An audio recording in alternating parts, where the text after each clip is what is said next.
Mbinguni kuwa wa kuandaa mioyo zetu Bwana wa mbinguni, pamoja na mawazo yetu Bwana, ili tuweze Bwana wa mbinguni kusikia mapenzi yako Bwana, katika jina la Yesu Kristo.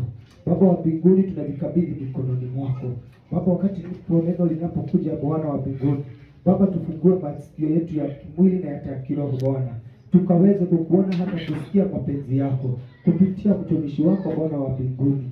Baba wa mbinguni, atakapoenda kusimama Jehova, wacha Bwana wa mbinguni neema yako ikawa juu yako Bwana, katika jina la Yesu Kristo, ukaweza kumbariki, ukaweza kumuonekania Baba wa mbinguni. Wacha tumuone akiwa amebarikiwa katika jina la Yesu Kristo. Ameshawahi simama tena Bwana wa mbinguni, akasaidia nyoyo zetu Bwana, hata Bwana hata katika mili yetu Jehova, katika kiroho, katika jina la Yesu Kristo.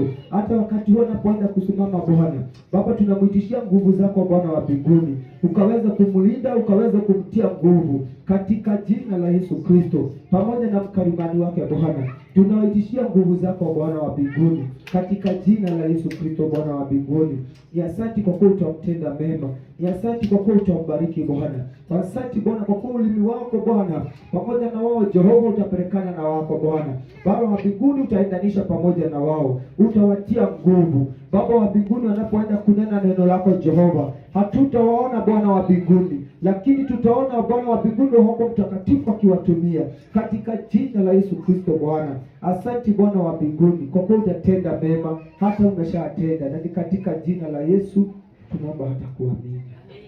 Amen.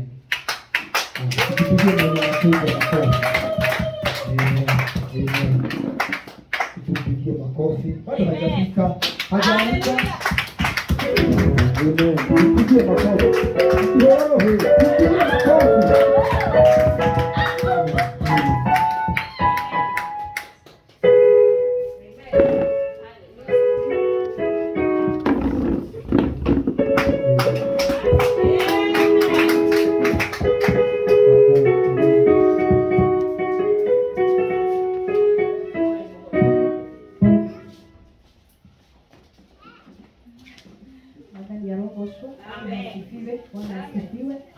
Asifiwe.